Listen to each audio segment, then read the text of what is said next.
On vous accueille ce soir pour vous présenter une exposition collective. Donc cette exposition a pour titre Matérialité photographique. J'ai pas envie de trop présenter parce que l'idée c'est justement qu'il y ait un échange autour de ce qui a été proposé. Mais juste pour introduire, donc c'est né d'une réflexion autour de pratiques contemporaines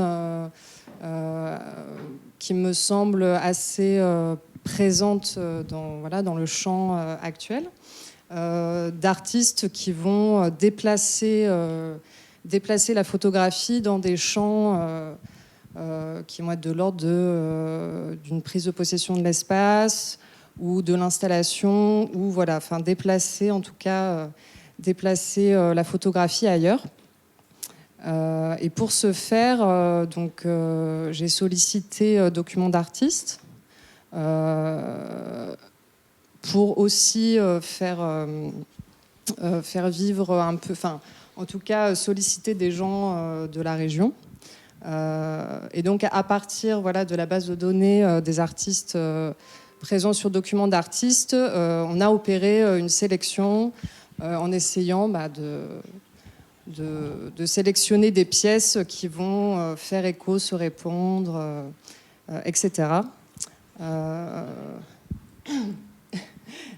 Et du coup, les artistes invités sont Stéphanie Majoral, qui est à ma gauche, Josué Rocher, Anne-Valérie Gasque, Yves Chemoul et Rémi Bragard, qui malheureusement n'est pas présent parmi nous ce soir, mais qui s'en excuse. Voilà. Et du coup, quand on a mis en place cette exposition, avec les artistes, on a commencé à entamer des discussions finalement autour de cette thématique et par rapport à leurs différents points de vue justement sur cette question. Et on s'est dit que ça serait intéressant justement d'ouvrir cette discussion et de là est venue l'idée de faire cette rencontre. On a voulu du coup inviter des personnalités extérieures pour rebondir sur le sujet. Et on a donc demandé à monsieur François Boisoli de venir nous parler un peu. Donc François qui est historien d'art. Après, peut-être que tu nous en diras plus sur ton parcours. Et on a également invité Vincent Bonnet, qui est artiste, photographe, qui travaille aussi, qui fait des projets d'édition. Et je pense que peut-être il nous en parlera un petit peu aussi. Donc voilà pour la petite intro. Moi, j'ai envie de demander justement peut-être à nos invités extérieurs d'ouvrir la discussion peut-être par rapport à justement à l'exposition, ce que vous en avez perçu, comment vous êtes rentré dedans ou pas, voilà. Non. Je vais commencer alors. Moi, j'étais assez surpris de l'hétérogénéité des propositions en fait, et puis donc il y avait déjà ça qui m'a.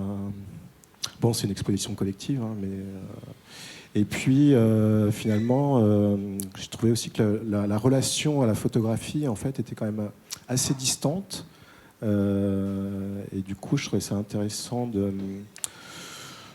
J'avais eu la perception, si vous voulez, que les artistes se sont emparés un moment de l'image photographique, mais que ce n'était qu'un point de départ pour faire autre chose, quoi. Du coup, ça m'a pas mal questionné aussi par rapport au lieu, vol de nuit, par rapport à toute sa programmation qui est vraiment très photographique quand même. Et du coup, j'ai trouvé ça intéressant, l'ouverture. Et du coup, ça me pose la question dans quelle relation vos pratiques viennent s'inscrire par rapport au médium photographique, quoi, parce que je sens quand même que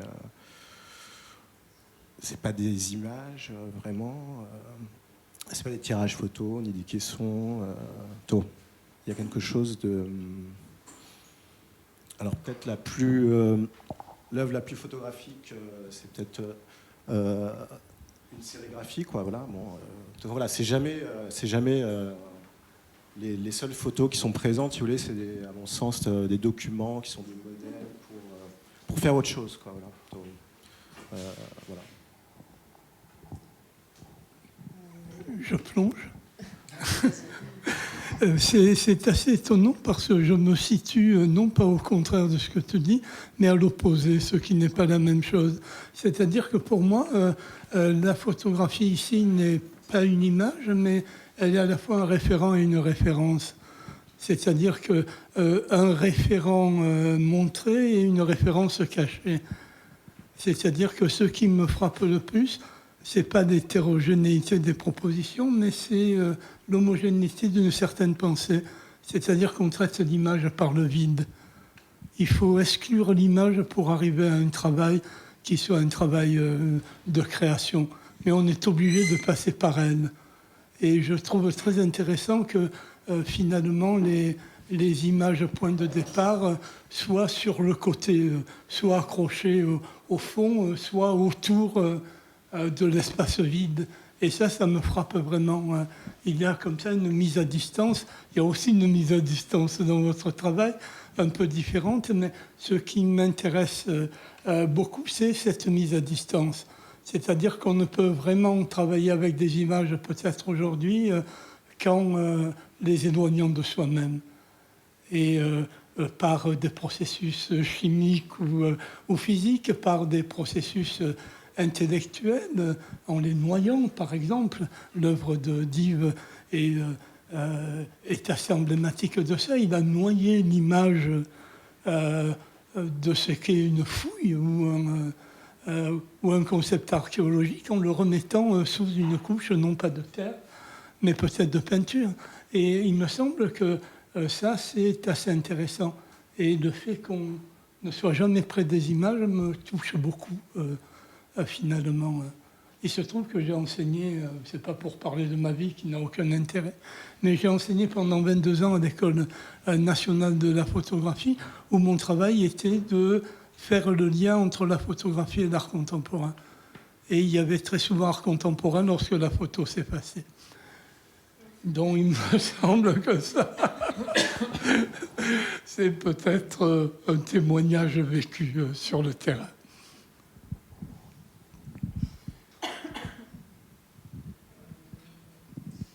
Après, moi, je vais rebondir sur quelque chose qu'a dit Vincent précédemment par rapport à peut-être à la ligne que tu disais que Vol de nuit, c'était très photographique, plus classique peut-être.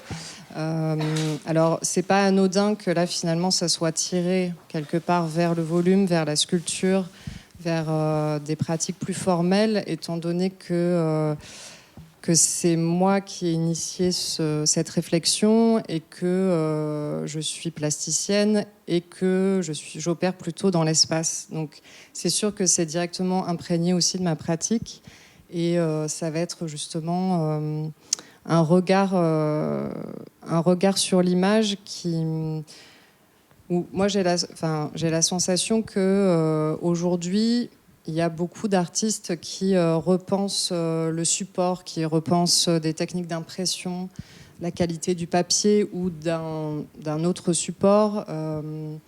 Et du coup, voilà, ça c'est un peu parti de ça. Et finalement, c'était aussi voilà, comment la photographie classique, elle prend aussi, elle prend plus d'espace, elle prend plus de volume comme une façon de s'imposer physiquement, je dirais. Enfin, quelque chose d'un retour au concret, à la matière. Voilà, peut-être en réaction aux images flues d'Internet qui passent et finalement qui sont jamais accrochées. En tout cas, c'était un des points de départ de réflexion autour de ça. Ouais, mais du coup, moi, j'aimerais bien entendre les artistes aussi comment ils. Toi, par exemple, le travail de Stéphanie, moi, j'ai l'impression qu'il est surtout. Moi, je le perçois beaucoup comme une mise en valeur du mur, quoi. Il me semble qu'il y a quelque chose dans l'image et le prétexte à révéler une architecture, j'ai l'impression. Moi, je le perçois comme ça. Mais c'est juste, c'est-à-dire qu'en fait, la première fois que l'installation que j'ai faite ici, je l'ai vraiment, c'est une installation que j'ai déjà faite dans d'autres lieux. À chaque fois, elle prend une forme différente, selon l'espace, justement. Et la première fois que j'ai réalisé cette installation, il y avait une seule image, hein, et c'était celle-ci, celle qui est la plus grande. Et je l'avais réalisée à la friche sur une décimèse qui était construite à l'époque, donc avant restauration, etc. Et la friche d'aujourd'hui. Et l'idée, c'était en fait d'utiliser en effet les bords de l'image pour m'approprier un mur qui devenait en fait monumental. C'est-à-dire qu'à l'intérieur, en effet, de cette lisière, hein, de l'image, le mur lui-même devenait faisait partie de la pièce, quoi, en fait. Donc ça, c'est l'idée de départ. Et il y avait aussi, mais qui est mêlée à la question aussi de la présence et de l'absence de l'image et la notion d'écran. C'est-à-dire qu'il y avait en effet une sorte de révélation du mur blanc qui est devenu le mur, la couleur paradigme, hein, justement, du lieu d'exposition d'aujourd'hui, alors qu'au XIXe siècle, c'était le rouge ou d'autres couleurs. Et il y avait cette idée comme ça de m'approprier les bords en fait du lieu où vient s'installer l'image, en faisant référence au poster à la base, mais dont j'éviderai en fait le centre.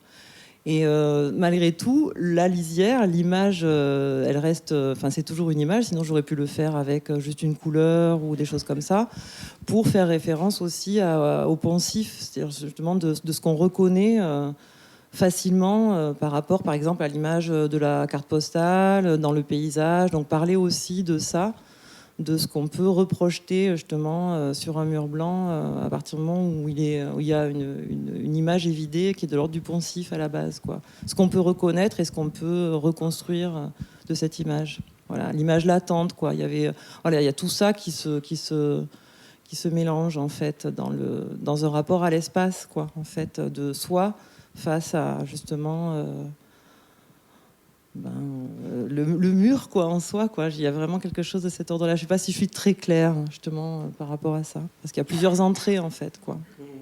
Voilà. Moi, sur ton travail, je reprendrai les termes que tu as employés plusieurs fois, la question de l'évidement, et cette idée que tout à coup quelque chose d'évident est évidé. Et moi, je trouve qu'il y a un jeu entre ce qui ferait écran, c'est-à-dire tout à coup le mur qui se révèle dans sa frontalité, sa fonction de paroi, enfin occultante, et puis l'écran qui vient occulter quelque chose de l'image. Donc il y a comme ça un jeu entre une double acception de l'occultation et en même temps une accession de la création d'une évidence au sens d'évidement, de vider quelque chose de sa substance, de sa surface, de sa superficie.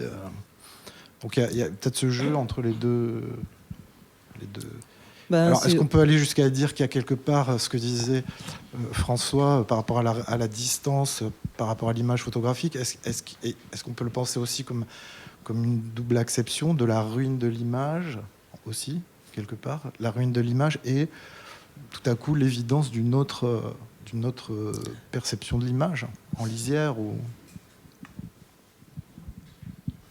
Ce que je vous disais tout à l'heure, on m'a traité d'historien d'art il n'y a pas longtemps, et je crois que c'est vrai.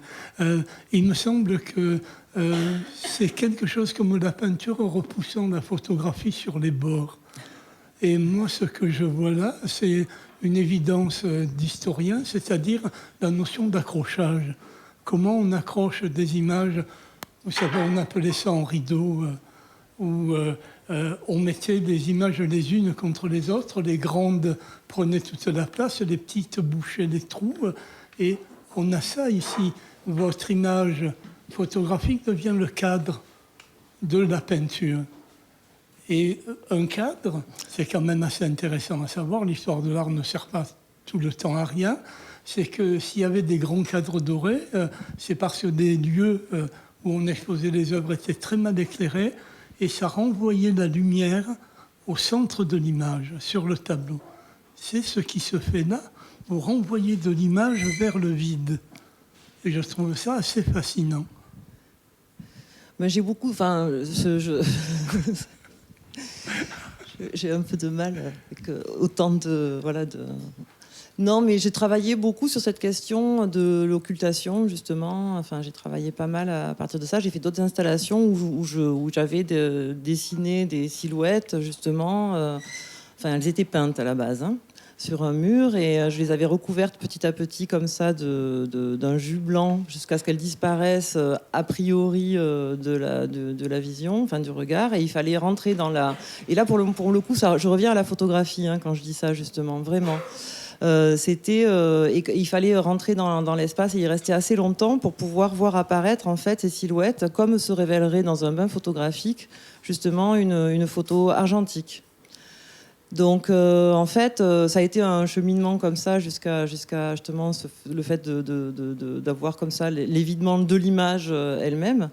Il y avait cette idée que qu'est-ce que c'est que voir en fait aussi, qu'est-ce que c'est que regarder, etc. En effet, dans un accrochage, moi j'y suis très sensible, en tout cas dans les expositions, comment c'est accroché, comment je circule dans une exposition, comment je vais m'approcher d'une œuvre, reculer, avoir un avis, un regard qui sera de l'ordre du regard juste en soi, quoi, de l'optique, et la question aussi de ce que ça va automatiquement générer chez moi comme réflexe de pensée ou d'histoire et tout ça, quoi. Voilà. Donc ça fait partie cette façon de travailler là. Malgré tout, il y a de la couleur, malgré tout, il y a quelque chose qui est de l'ordre de la représentation, et qui en effet, la représentation est tout soudain ramenée sur les bords par le fait que c'est pas justement juste de la couleur et juste un cadre qui serait peint de manière abstraite sur le mur pour révéler une architecture, comme on dit tout à l'heure, quoi.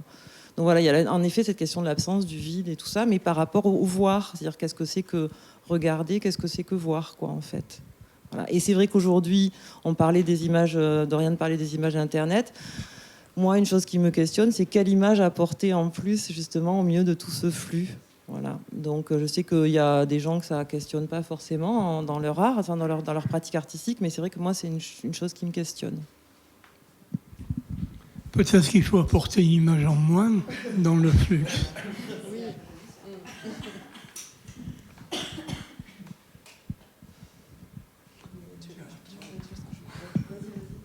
Non, Ouais, après, bah, du coup, c'est marrant parce que, tu vois, sur ces poncifs là, de cartes postales, ces clichés, bon, finalement, ça nous renvoie aussi... ce mur blanc, c'est aussi le poncif... De l'accrochage aujourd'hui, oui. Ouais, ou en tout cas de l'espace où on montre de l'art, quoi. Mais c'est aussi une forme... Enfin, je sais que si on reparle de la carte postale et du cliché, il y a quelque chose qui est de l'ordre documentaire, et je trouve que justement, la façon dont Doriane a fait les choix des œuvres justement dans l'expo, par rapport justement aux deux références, par rapport à la pièce de Josué et la pièce de Yves... Voilà, il y a pour moi un lien aussi quelque part qui n'est pas aussi peut-être aussi clair et aussi évident, mais qui existe aussi sur la question de l'image documentaire, comment on la pratique justement, et comment à partir de cette image documentaire on peut développer aussi d'autres pratiques justement, ou d'autres en tout cas d'autres cheminements. Je trouve pas le mot que je cherche, mais voilà, d'autres expansions en quelque sorte, quoi. Voilà, par rapport dans le rapport à l'image. Voilà. Oui, bah, c'est peut-être l'occasion justement de parler un peu de la proposition de Josué et d'Yves. Alors, ce que j'aimerais préciser, c'est que il y a quand même des concours de circonstances heureux, parce qu'au départ, j'avais sollicité Yves pour un autre travail, qui sont les photographies retournées, c'est ça, qui sont des grands tirages photographiques qui représentent donc des dos de photographie. Donc au départ, c'était pour ces pièces-là que je l'avais sollicité, et finalement, il m'a proposé autre chose, mais qui était tout à fait intéressant et qui rentrait aussi dans le propos. Et on a donc décidé de ne pas mettre les d'autres photographies et de garder par contre la proposition Lolita, où effectivement il y a à la fois donc la stèle, la grande sculpture rouge en résine que vous avez là, et également un document. Alors peut-être que Yves, tu peux en parler un petit peu. Oui. Enfin, parce que tu m'expliquais que tu avais déjà présenté la stèle sans le document original. C'est une bonne peut-être petite entrée en matière. Alors effectivement, en 2013, j'ai présenté donc cette pièce Lolita, qui portait comme titre Lolita avec un accent circonflexe, virgule, d'après Félix Jacques-Antoine Moulin, Antiquité, Cherchel, 1856. S'en suivait toute la légende de la photographie était accolée au titre même. Et puis ensuite, mais la photographie, disons, d'où procède la sculpture ou le monochrome là, n'était pas montrée. Alors donc j'imaginais qu'un spectateur attentif et fou d'amour puisse remonter le sentier pour retrouver la photographie originelle. Alors je ne sais pas si ça s'est produit, peut-être. Toujours est-il que dans le cadre de cette exposition, j'ai trouvé intéressant de la montrer, de la dévoiler et qu'il y ait la coprésence de ces deux pièces, ce qui permet évidemment aux spectateurs là immédiatement de faire le lien entre le décalage ou le calage entre ce qu'ils voient dans l'image et ce qu'ils voient sur la sculpture, avec cette idée qu'à un moment donné il y a un écart, évidemment, il y a une bifurcation potentielle, une double bifurcation dans le mot lui-même, puisqu'avec tout à coup cet accent, c'est un peu les sentiers qui bifurquent dans le texte de Borges, dans le sens que à partir de cette première bifurcation où ce qui est à voir se donne troublé, où ce qui est à voir n'est pas vraiment ce qui est vu, enfin bon, il y a un trouble au départ, et que ce trouble se retrouve comme ça cristallisé dans un mot qui est aussi en quelque sorte une figure de trouble, et que, bon, voilà. Et donc ensuite, évidemment, l'accent circonflexe sur cette histoire d'eau fait que ça vient bifurquer et croiser d'autres apostrophes au Lolita et autres bifurcations possibles.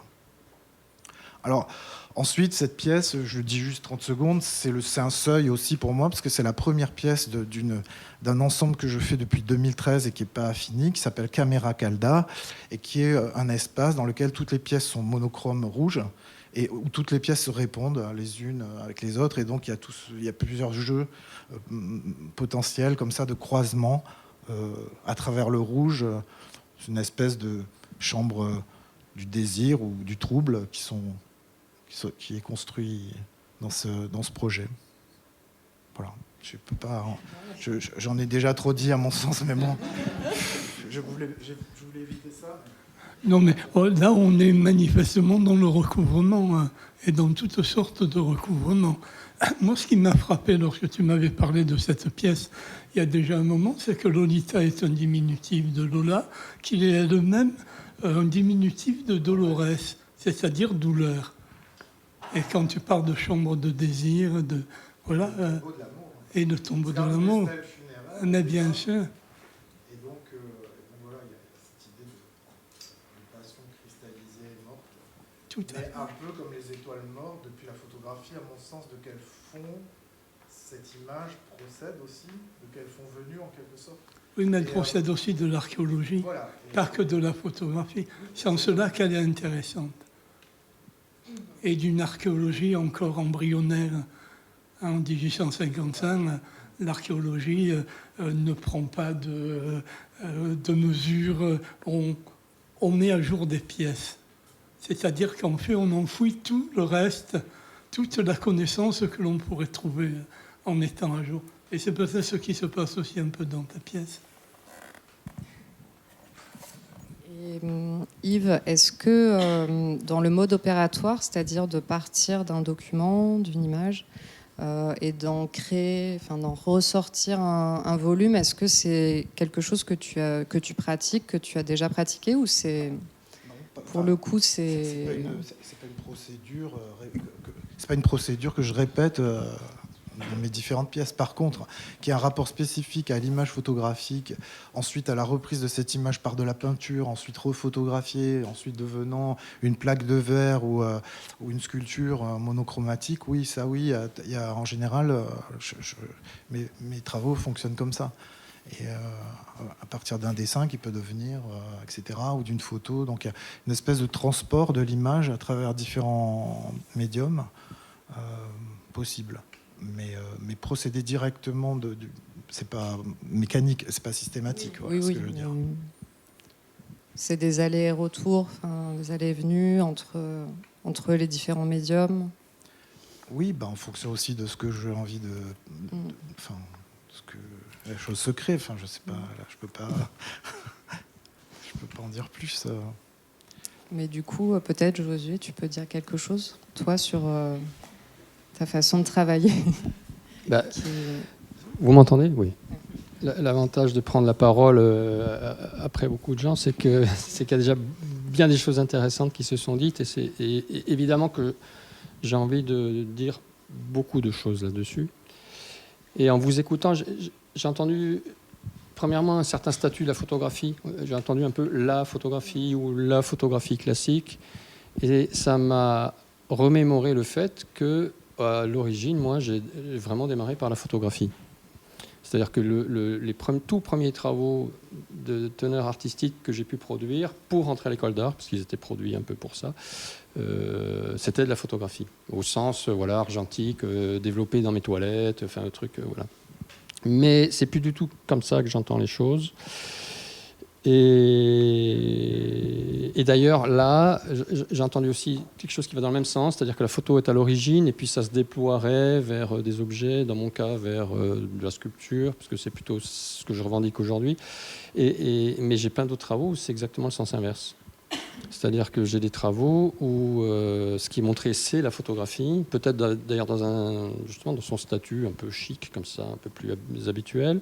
Et les sculptures sont évacuées. Enfin, elles sont présentées dans l'image, mais c'est juste le cheminement inverse. C'est un peu le hasard qui a fait que c'est cette pièce-là qui est montrée ici, mais ça aurait pu être une pièce qui fonctionne tout à fait en chemin inverse, disons. Et je ne saurais pas trop bien dire pourquoi tout ça, mais ce que je sais aussi, c'est que pour moi, même le mot photographe... Enfin, des fois, des gens me disent « Ah, alors vous êtes photographe, vous faites des images, des photographies, donc vous êtes photographe », et l'appellation me gêne un peu. Donc pour faire rigoler à la galerie, je dis que je suis éventuellement photographe, mais certainement pas photographe, quoi. Et parce que j'ai l'impression que l'appareil photographique, c'est un outil comme un autre pour moi. C'est-à-dire que je peux attraper le marteau, la scie, la disqueuse. L'appareil photo, c'est l'outil qui correspond à une étape du travail en cours. Et peut-être que ça vient aussi du fait du numérique. C'est-à-dire que maintenant, il y a une espèce d'instantanéité. Voilà, il y a des flux d'images qui sont déversés en continu sur Internet. Elles sont désacralisées, en quelque sorte. C'est devenu des choses extrêmement... Elle était déjà banale à l'époque du tirage argentique. Je fais comme ça avec la main, parce que je montre mon image, c'est 10-15. Le 10-15, le format carte postale, c'était vraiment le tirage de base au laboratoire du quartier. Enfin, il y avait déjà des millions, voire des milliards d'images imprimées chaque année avant le numérique. Mais ça a encore démultiplié quoi, la quantité d'images produites. Donc, tout ça fait que finalement, pour moi, la photo, ça ne sont finalement que des images. C'est pas tellement la photo. C'est pas l'écriture avec la lumière qui m'intéresse, quoi. Des fois, ça peut fonctionner comme un moule. Voilà, c'est une espèce de moule d'un objet qui m'intriguait. Mais des fois, ça peut être une forme de restitution finale aussi. Ça pourrait fonctionner, je sais pas, comme un site internet ou peu importe. Ça peut être sur écran, ça peut être projeté, ça peut être sur... Les matérialités différentes de l'image, oui, sont intéressantes. Pourquoi serait-elle imprimée plutôt que projetée? Il y a des raisons dans un cas, dans l'autre. Sur quel papier? Pourquoi plutôt la couleur? Pourquoi plutôt le jet d'encre que ceci? Pourquoi plutôt sous plexi, sous verre ou donné comme ça? Pourquoi mat ou brillant? Là, il y a, à mon avis, plein de questions et qui sont sans doute spécifiques à chaque projet. Mais la photographie avec un grand L et un grand P, je ne me sens plus tellement concerné. Enfin, j'ai l'impression que J'ai l'impression que c'est quelque chose... ça me touche, ça m'intéresse moins, quoi. Même si j'aimerais beaucoup me remettre à l'argentique et revenir à mes toilettes pour redévelopper quelques images de cette façon-là. Peut-être parce que justement, elles ont une matérialité particulière et que ça peut venir compléter une gamme de matérialité photographique. Voilà. Et alors, pour la petite histoire, là, j'ai jamais voulu faire une sculpture. Hein. Je voulais faire une photo. Enfin, en réalité, j'étais à Bruxelles et pour des raisons un peu particulières et un peu rocambolesques, mais je vais vous épargner l'anecdote. Je cavalais dans Bruxelles pour retrouver un lieu que j'avais perdu. Je me suis égaré dans la ville et au détour d'une rue, là, on cherchait un peu mon chemin entre chien et loup. Hein, c'était en fin d'après-midi. Sur le perron d'un espèce d'entrepôt dans un quartier d'une banalité affligeante, il y avait ce motif qui était dessiné dans les dalles du sol, quoi. Et en courant, quoi, j'ai vu le truc et je me suis arrêté. Je me suis dit, mais qu'est-ce que c'est que ce truc? C'est quand même très étrange. Et c'est le côté intriguant du motif qui a fait que je me suis arrêté. Comme j'étais très pressé, j'ai fait une petite photo et puis j'ai oublié, quoi. Enfin, je rejoins le lieu que je devais rejoindre et puis j'ai oublié. Puis quand je suis rentré en France une semaine ou deux après, en dérochant, en déversant les fichiers numériques de l'appareil dans l'ordinateur, je suis retombé sur cette image, au milieu de toutes les autres que j'avais faites. J'avais oublié. Et je me suis dit, ah oui, ce fameux motif, vraiment, c'est très étrange et tout. Ça, faut le montrer, parce que c'est tellement intriguant que ça va intéresser les gens. Mais j'ai bien vu que l'image est moche, quoi. Il faisait super gris, il faisait à moitié nuit, il y a du grain. Je crois que si je me souviens bien, je l'ai fait avec mon téléphone portable. Enfin, c'est juste une image pourrie, quoi. Et je ne l'ai pas assumé, je crois, en tant qu'image. J'ai jamais réussi à la placer au milieu d'autres pièces, dans une exposition, un truc comme ça. Elle trouvait, parce que beaucoup de choses chez moi sont en noir et blanc ou dans les matières brutes, un truc. Soit pour ça, soit parce que je la trouve un peu moche. Voilà. Et dans le même temps, j'ai continué à m'interroger sur ce qui a bien pu motiver ce foutu carreleur à dessiner ce motif-là et pas un autre.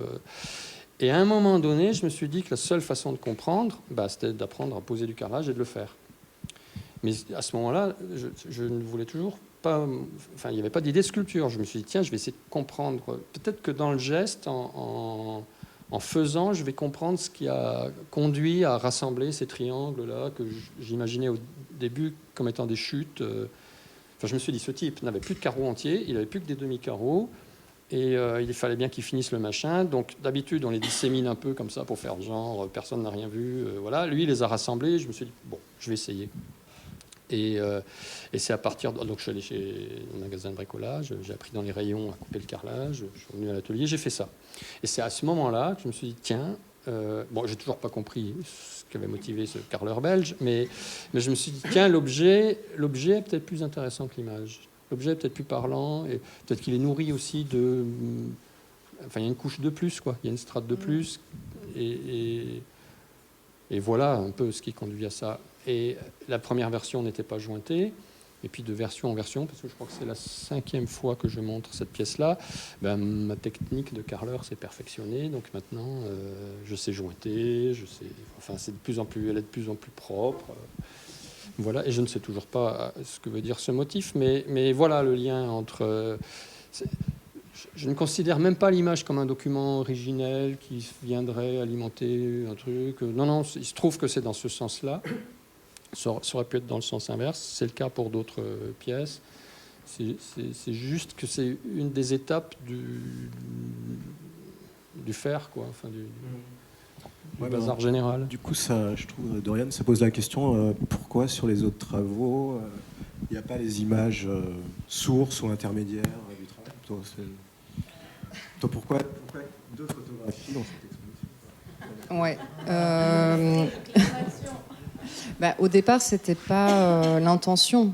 L'intention, c'était pas de solliciter des artistes parce qu'ils travaillent autour d'images documents, à partir d'images documents. Là, c'est un peu c'est ce que j'expliquais, c'est que c'est un peu le hasard qui s'est trouvé là, que finalement Yves et Josué aient envie de présenter ce document source. Et encore, Josué dit que c'est pas non plus ce statut-là nécessairement. Donc voilà, c'est un peu voilà, les aléas qui ont fait. Mais ce qui était très intéressant, c'est que du coup, donc, quand on s'est retrouvés comme ça pour l'accrochage, tous les trois.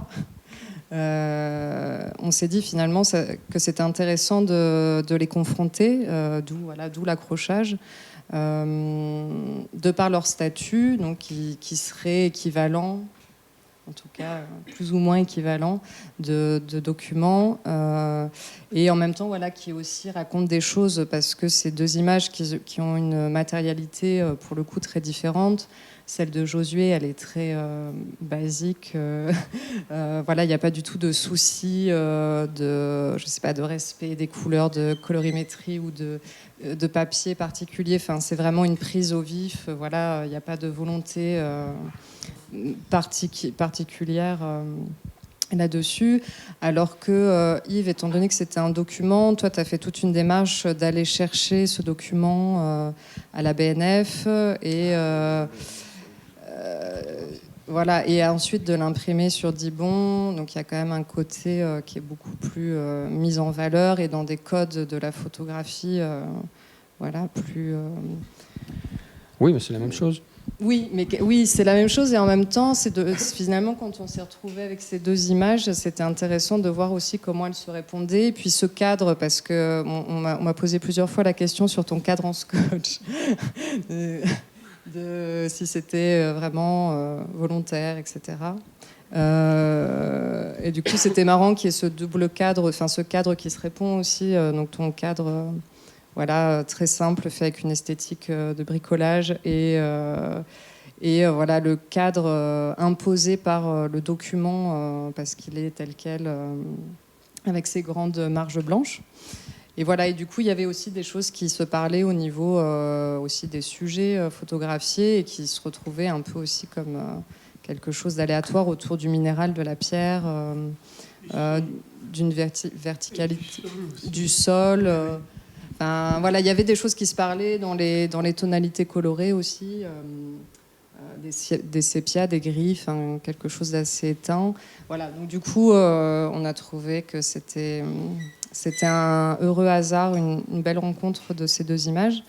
Mais il n'y avait pas en tout cas de volonté de nécessairement montrer les sources des pièces. Ça s'est trouvé par hasard.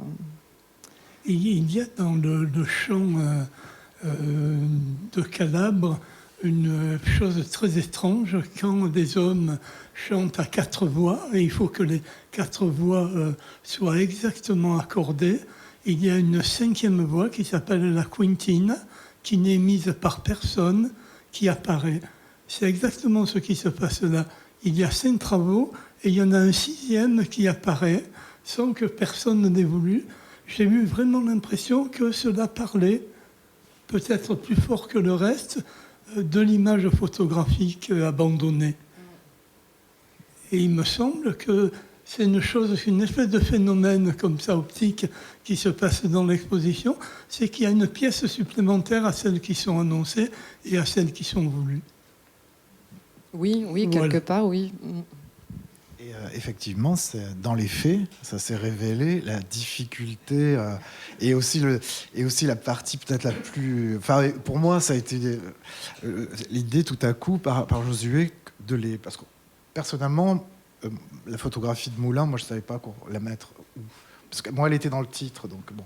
Et je voulais Et puis l'idée tout à coup de les rapprocher, je trouve, était intéressante pour à la fois les éloigner des éléments sculpturaux, ou qu'on veut les appeler, et les rapprocher en ces deux images. Donc. Oui, moi j'étais très content qu'Yves accepte de cette connivence, de ces deux images, parce qu'on ne s'était pas concerté quant à savoir ce qu'on allait montrer les uns, les autres, lui, moi. On ne se connaissait d'ailleurs pas avant de se rencontrer à cette occasion-là. Puis on se retrouve là avec des pièces qui ne sont pas de même nature, mais dont un des morceaux de la pièce joue un peu la même chose, l'histoire de référent originel, etc. On était embêtés de trucs qui se ressemblent à la même expo. Alors si lui il met à droite, moi je mets à gauche, une espèce de répétition gênante et tout. Puis à un moment donné, on s'est dit, puisqu'elles sont un peu sœurs en quelque sorte, ces deux images, pas vraiment jumelles, mais elles sont un peu Et si on les rapprochait, et Yves a tout de suite dit oui, donc c'était super, Donc et effectivement, ça fait naître. Elle fonctionne un peu comme un diptyque. non prémédité. Oui, c'est ça. Et ça leur donne cette forme d'autonomie qui en fait une 6e pièce. Moi, j'aime bien quand les expositions génèrent aussi des choses comme ça entre les différents artistes, plutôt que des espaces très délimités entre chacun. Là, il y a de la connivence et c'est drôle. Et c'est d'autant plus drôle, je trouve même qu'il y a un peu... Enfin, moi, je le vois comme ça. Je ne suis pas sûr que tout le monde le voit comme ça, mais moi, j'y vois de l'humour, quoi. Parce que, en plus, le hasard a fait que ce sont des images qui sont dans leur matière, un peu aux antipodes.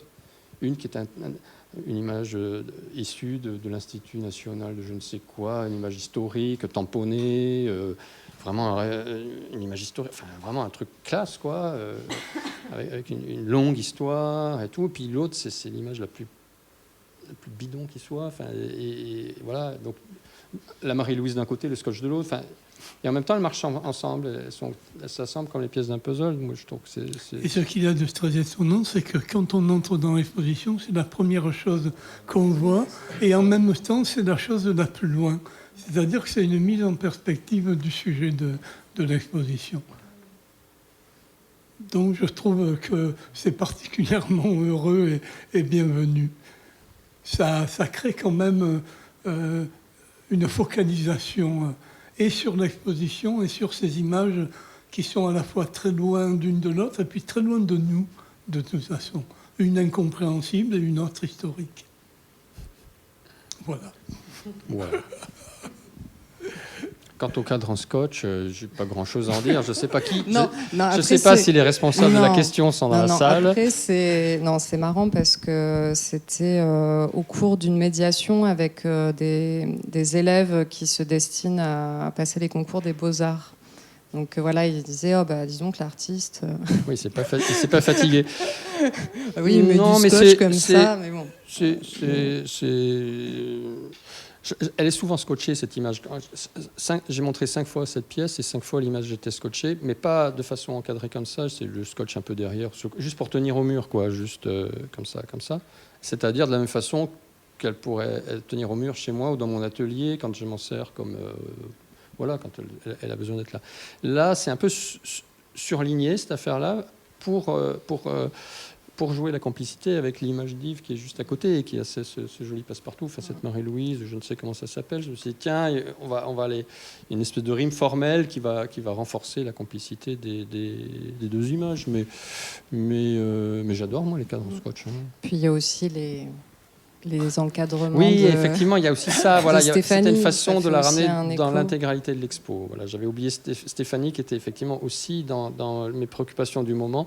Je pense que vous l'avez oublié. À un moment donné, je m'étais isolé à ce moment-là, puis j'étais tout seul. J'ai fait, oula, j'ai 10 minutes pour faire une décision. Et puis, voilà, ça s'est fait comme ça. Mais c'est vrai que ça participe, ce geste d'avoir approché nos choses, et ce cadre qui rebondit un peu sur les murs et les pièces des autres. C'est comme si ça fait un peu liant, un peu ciment, quoi. Et moi, j'aime bien ça. De toute façon, j'aime beaucoup, chaque fois que je peux et que les gens sont complices là-dessus, dans les expositions collectives auxquelles je participe, j'aime beaucoup mettre les pièces au contact. Voilà. Ça, je l'ai fait déjà plusieurs fois. Chaque fois, c'est drôle, quoi, parce que mais des fois très au contact, quoi. Des fois, ça se touche et on ne sait plus très bien qui est qui, mais c'est marrant. Et je voudrais dire une dernière chose, c'est que la grande leçon sur les questions de la matérialité photographique, la grande leçon que j'ai prise, c'était une expo de Wolfgang Tillmans, je crois, au Palais de Tokyo, il y a 5-6 ans, et où il y avait une espèce de liberté sur... Alors déjà, il a plein de registres photographiques, lui, en termes de thématique, si je puis dire. Il pratique des choses en parallèle, comme ça, mais dans la façon de les montrer, je n'avais jamais vu autant à la fois de réflexion, d'aisance, de précision, de liberté, parce qu'il y avait parfois des encadrements extrêmement luxueux sur des images très grandes, de 2,50 m sur 1,50 m, un truc comme ça. Et juste à côté, à 5 cm, scotché au punaisé, un petit tirage 10-15. Et on n'arrêtait pas, comme ça, de passer d'une façon de matérialiser l'image à une autre. Et c'était vraiment incroyable dans les formats, dans les mates, les brillants, les papiers, les cadres, pas les cadres, les sous-verts. Et je me souviens aussi d'une chose que j'avais beaucoup appréciée dans cette exposition, c'est qu'il avait été jusqu'à le rythme des images au mur, enjambait, mais littéralement, les portes de sortie de secours, c'est-à-dire que, il y avait un extincteur rouge, une porte grise, il y avait une image dont le sujet faisait qu'elle était très rouge, collé sur la porte et on continuait comme ça. C'est-à-dire qu'il n'y avait pas simèse, et tout était mangé. Il y avait une espèce d'intelligence dans le rapport à l'architecture. Et voilà. Parce que je sais que les photographes avec des grands P majuscules, pour en avoir exposé quelques-uns, ont souvent un problème de sortie du boîtier. C'est-à-dire que ce sont des gens qui produisent des images extrêmement... Enfin, qui savent cadrer, qui voient la lumière, qui voient beaucoup plus que je ne vois les choses. Et puis hop, ils capturent des choses magnifiques. Mais après, je me suis rendu compte, quand j'organisais des expos avec eux, c'est qu'il y avait beaucoup d'angoisse et d'interrogations sur alors, c'est grand, c'est petit, c'est... qu'on appelle ça, c'est rétroéclairé ou c'est projeté.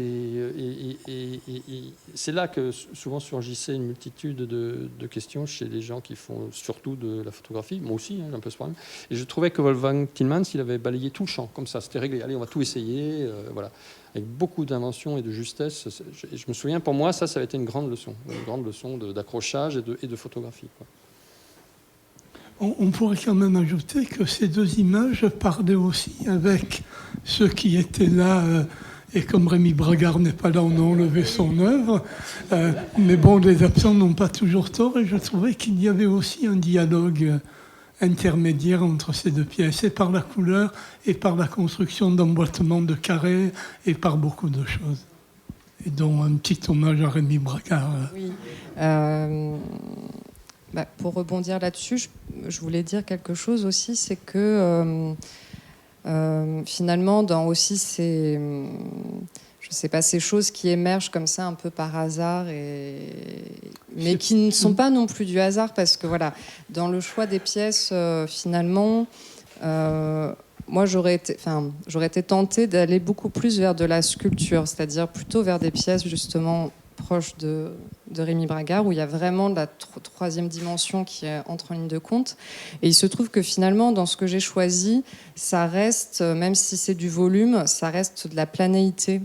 Et c'est vrai que du coup, les pièces aussi se répondent beaucoup là-dessus, parce qu'effectivement, le carrelage, ça reste un degré minimum de volumétrie, quoi. C'est... la stèle d'Yves, c'est pareil, ça reste un plan Mais oui. Et voilà, et Rémi... Mais ça part du bas-relief. Et Rémi Bragard, c'est un emboîtement de plans. Donc c'est vrai qu'il y avait aussi cette idée de, finalement, même en restant dans le plan, comment ça peut faire volume, un degré minimum peut-être de volume, ou un départ, quelque chose comme ça. Et à l'extrême, on pourrait dire aussi que Anne Valéry, c'est comme c'est une couche floquée de cendres, c'est pareil, c'est une couche infime. Enfin voilà, il y a peut-être quelque chose aussi comme ça sous-jacent dans cette problématique-là. Et Rémi, c'est ce qui se rapproche le plus effectivement d'une proposition sculpturale. Et après, pour rebondir sur les couleurs, enfin en tout cas, la pièce, c'est une pièce qu'il a réactivée. Peut-être que certains d'entre vous l'ont vue sous une autre forme, parce qu'il l'a présentée il y a quelques années. Elle était plus imposante, elle avait plus d'amplitude, et elle était en aluminium sérigraphié.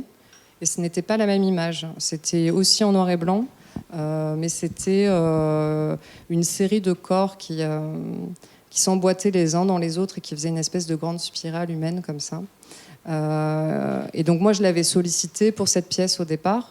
Et quand je l'ai contacté, il m'a dit que cette pièce n'existait plus, qu'il avait fait fondre parce qu'elle était très lourde, très difficilement maniable, parce qu'il y a quand même un jeu de combinaison. C'est pas si simple que ça pour les emboîter. C'est un peu comme un casse-tête chinois. Et c'était très fragile parce que c'était sérigraphié. Et bon, du coup, ça lui convenait pas. En tout cas, il avait envie de trouver une autre matérialité, justement, pour cette pièce. Et justement, il était ravi de pouvoir proposer une autre version. Et par contre, il voulait que ça soit un autre visuel. Et voilà, ça a été aussi une surprise qui, je trouve, répond bien aussi à Anne Valéry et à d'autres pièces.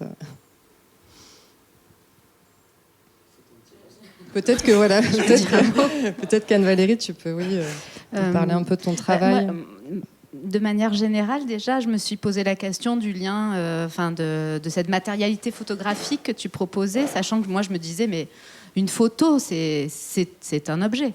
Donc finalement, l'image, on peut se poser la question de la matérialité de l'image, mais la photo, c'est un objet en soi. Et donc j'essayais de réfléchir là-dessus. Je me disais, il y a la photographie qui enregistre le réel de manière hyper passive, genre le sténopé, où en fait c'est juste un enregistrement de la durée.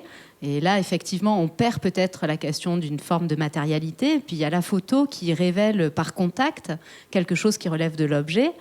Je pense au cyanotype ou je pense aux photos de Molinaggi ou ce genre de choses. Et donc là, c'est presque une question d'empreinte.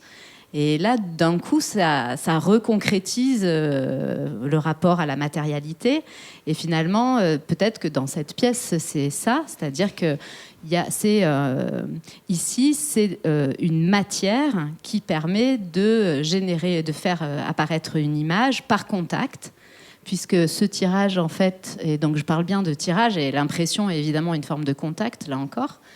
En fait, ici, j'ai travaillé à partir d'images photographiques d'archives d'une entreprise d'ingénierie en démolition qui a fait le chantier, le premier grand chantier par foudroyage intégral en France d'un grand ensemble qui s'avère être celui des 10 tours démocratie à Vénissieux.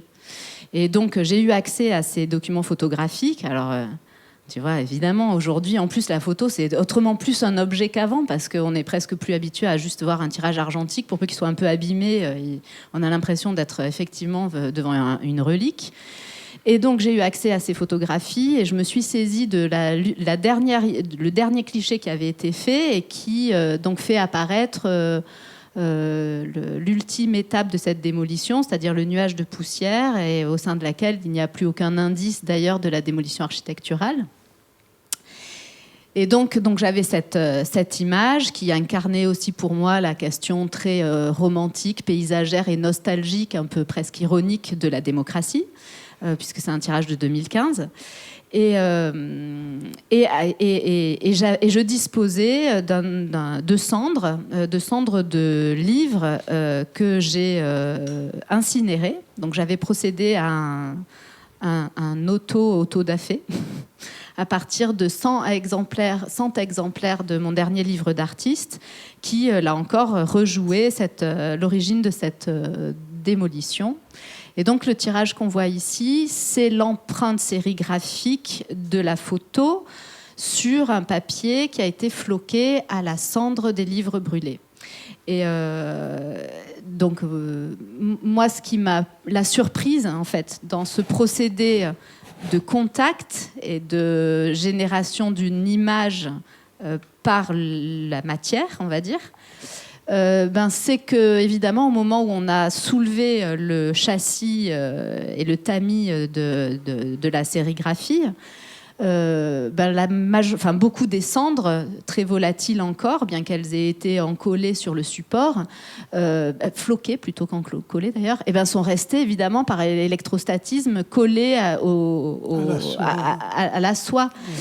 Et du coup, je me suis retrouvée avec le premier tirage qui a été fait. C'était vraiment une belle surprise parce que j'étais en face d'une image qui avait ce côté... je pensais au tirage quand on était petit au triclo, oui. Où on faisait décalquer, on faisait par empreinte, là encore, l'image. Et donc je voyais ça et je trouvais que cette image devenait du coup abîmée, vieillissante, et évidemment ça abondait dans le sens de ce que je voulais dire. Et voilà. Et du coup c'était une espèce de rencontre fusionnelle par contact entre cette matière et cette image d'archive qui générait à son tour une nouvelle image. Et en même temps, un mouvement cyclique, elle retournait la poussière. Je ne veux pas citer la Bible, mais c'est ça aussi, c'est ashes to ashes. Oui, oui. Tu es cendre et tu reviendras cendre. Oui, oui, d'ailleurs... oui. Je n'ai d'ailleurs aucun recul et garantie sur le vieillissement possible de ce tirage, mais ce qui me va très bien. Mais c'est une réflexion sur l'image photographique entre la matérialisation et la dématérialisation qui est très, très émouvant, je trouve. Merci. Oui, en tout cas, c'est ce que j'ai essayé de faire, oui, de dire, oui. Grand silence après la Bible. La Bible est boéiste. Alors, oui, moi je reviens sur ton travail parce qu'il y a quelque chose qui... Moi, j'y trouve un élément de porosité entre la cendre et l'image, enfin. Et cet élément, finalement, fait que je pense qu'on peut le retrouver dans le travail de Josué aussi, parce qu'en réalité, il ne s'agit pas juste de référence et de distance, mais aussi d'un travail peut-être de membrane, de porosité. Quand tu dis qu'à un moment donné, cette photo, au départ, te paraissait grise, inerte, et je trouve que tu as retrouvé dans la matière de ton carrelage quelque chose qui sourd, qui assourdit, et de la même manière que cette poussière qui transite à travers l'écran, comme ça, active une porosité entre la trame de l'image et la trame de l'écran, comme une poussière dans l'image. Alors, est-ce que c'est un grain? Est-ce que c'est un air? Est-ce que c'est une fumée? Enfin, tout ce qui peut, comme ça, sourdre. Et donc je pense pas qu'il y ait de... Ça devient intéressant parce que tout à coup, entre l'image et l'objet, enfin, pas l'objet photo, mais l'objet, il y aurait ces allers-retours, ces porosités potentielles de couleur ou de matière ou de sentiment de la matière, peut-être. Je sais pas comment tu le...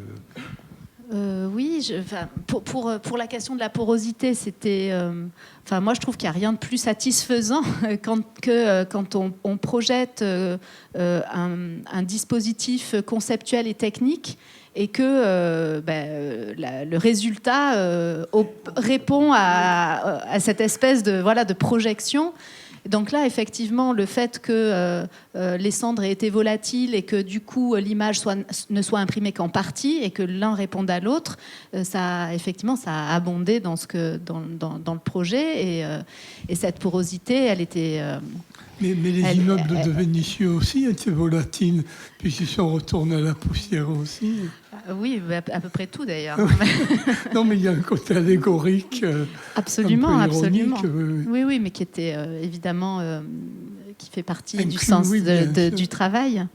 Et du coup, j'ai oublié la deuxième partie de ta remarque.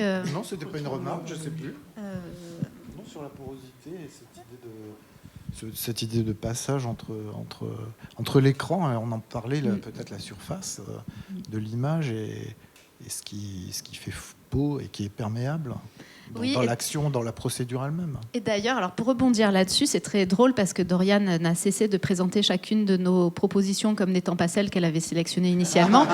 Donc je n'ai pas fait exception à la règle, puisque... Non, pas pour tout le monde. Puisque donc à l'origine, Dorian m'avait proposé de présenter une série de sérigraphies également qui s'appelle Bouquet Final et qui est en ce moment présentée au FRAC. Et c'est précisément pour ça qu'on s'est accordé sur un autre projet. Et ces sérigraphies qui sont présentées au FRAC représentent 3 portraits photographiques de 3 tours que j'ai fait juste avant leur démolition. Suite à laquelle je suis allée récupérer au pied de chaque tour des blocs de béton que j'ai ensuite réduits en poudre et donc j'ai sérigraphié à la poudre de béton de chacune des tours leur propre portrait photographique. Donc là encore, on est dans cette espèce de tautologie où la matière même de l'objet va produire image par son contact, par son empreinte. Et je reviens à la question de la peau. Évidemment, bêtement, moi j'avais imaginé que les images seraient grises. Je me suis dit, je vais prendre du béton, je vais le mettre en poudre, ça va faire un espèce de flocage gris. Or, ça a donné un espèce de rose saumonné qui, au moment du tirage, était pour moi très caractéristique du crépi, en fait, du revêtement de la peau architecturale. Et donc, j'avais vraiment un rapport non plus à la matière du bâtiment, mais à celui de sa peau. Et de son revêtement plutôt, et qui là encore était au service du projet, donc c'était une bonne et heureuse surprise, mais c'était vraiment l'idée de cette surface comme ça.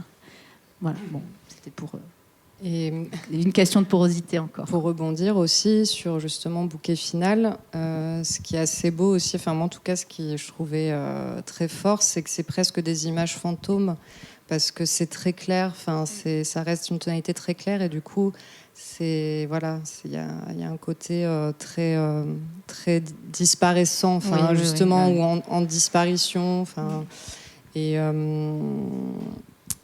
ce que je voudrais dire aussi par rapport à ce choix, justement, c'est que je n'ai pas dit avant, c'est que finalement, quand j'ai articulé un peu tous ces travaux, une des questions qui m'a paru importante, c'était le rapport du fond et de la forme, finalement.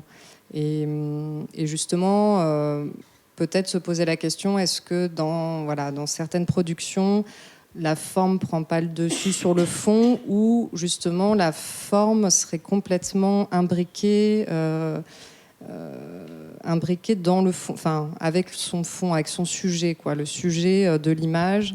Et dans le cadre de Anne-Valérie, ce que je trouve intéressant, c'est que justement, c'est le sujet lui-même qui s'incarne en tant qu'image. C'est la matière du sujet qui va faire image. Donc c'est presque, c'est vraiment comme une tautologie. Et voilà, c'était un peu le point extrême, on va dire. Et c'est marrant parce que là, je relisais quelques textes autour justement du rapport photographie et sculpture, et je suis tombée sur un petit passage que je trouvais d'ailleurs assez dingue, qui expliquait que à l'époque des spirites et toute cette période-là, certaines personnes, certains photographes pratiquaient des espèces de photos post-mortem avec les cendres de disparus, et disaient que justement les cendres qui allaient rester, alors je sais pas, c'était pas expliqué vraiment la technique, mais que les cendres qui allaient rester imprégnées dans l'image, je ne sais pas sous quelle forme, ce serait justement ce qui reste réellement de la personne. Et ça m'a fait penser à ton travail. Enfin, c'était assez surprenant. Moi, je connaissais pas ça. Évidemment, ça m'intéresse.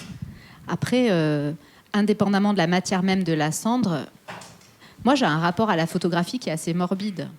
C'est-à-dire, je considère que le vivant, enfin que la photographie, si elle est là, se substitue au vivant, quoi. Donc, je préfère qu'elle n'y soit pas quand les gens sont vivants. Enfin voilà. Donc, je sais juste, c'est tout à fait anecdotique et personnel, mais je trouve que ça va dans ce sens-là.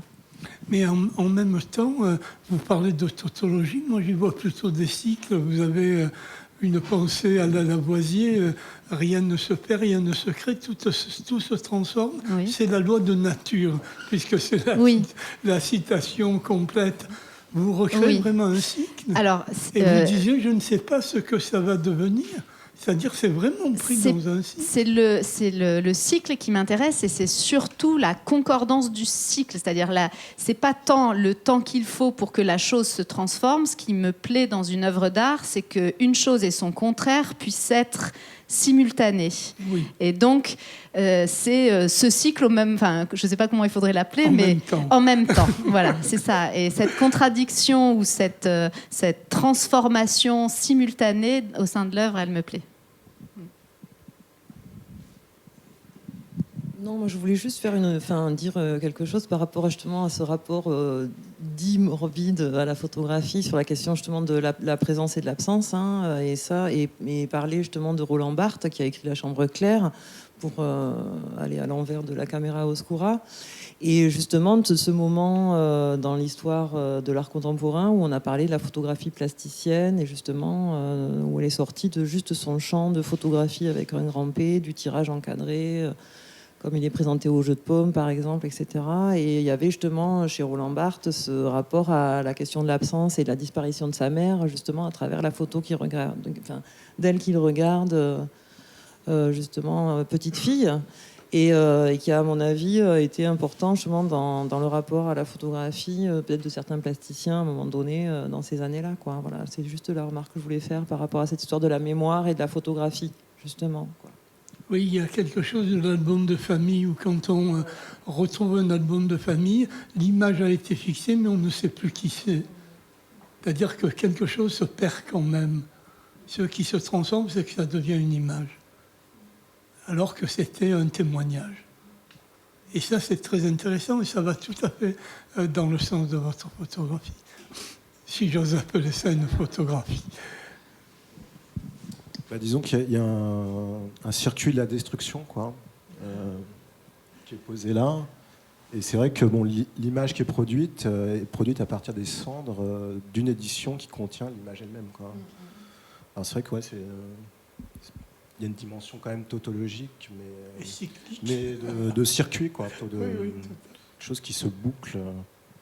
Et puis il y a peut-être une dimension de, peut-être c'est pas quelque chose que tu assumes, mais de sacralisation quand même. Donc, moi je vois ça aussi comme une résurrection de cet événement, quoi. Voilà. Ah, ça serait un reliquaire. D'accord. Ou un reliquaire politique, quoi. Oui, mais c'était plus une image très nostalgique de l'utopie sociale et démocratique qui avait présidé à la construction de ce grand ensemble et dont on voit dont on a accompagné la chute, quoi. Donc il y avait plus. C'était plus une sacralisation de la démocratie que des bâtiments, mais oui, oui, effectivement.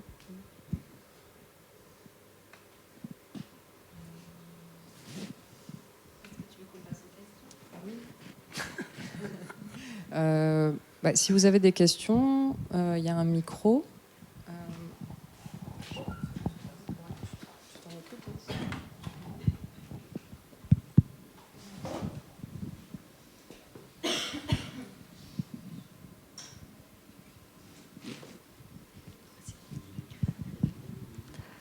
Je vais intervenir. J'avais commencé que le projet, c'était la photographie, la sculpture, la photographie, l'installation, la photographie, la peinture, peut-être voilà. Toujours la photographie dans notre exprimation, voilà. Et pour moi, quand je regarde, je vois un intérêt, une expérimentation, un cadre, une exposition très, très, très contemporaine. S'il y a quelque chose de plus contemporain que ça, c'est cette exposition. Voilà. Et c'est un compliment.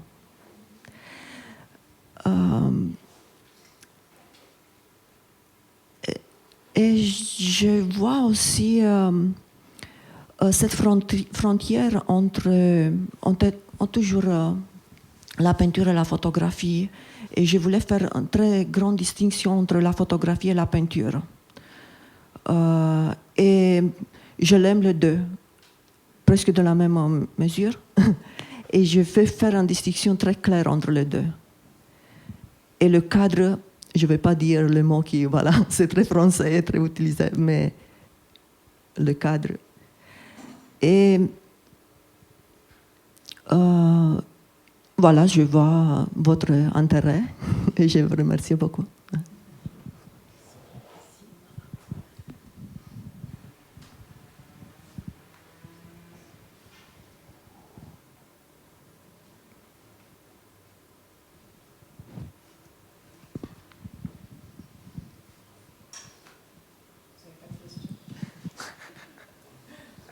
Ou des commentaires. Hein, ce n'est pas nécessairement des questions, vous avez le droit de parler.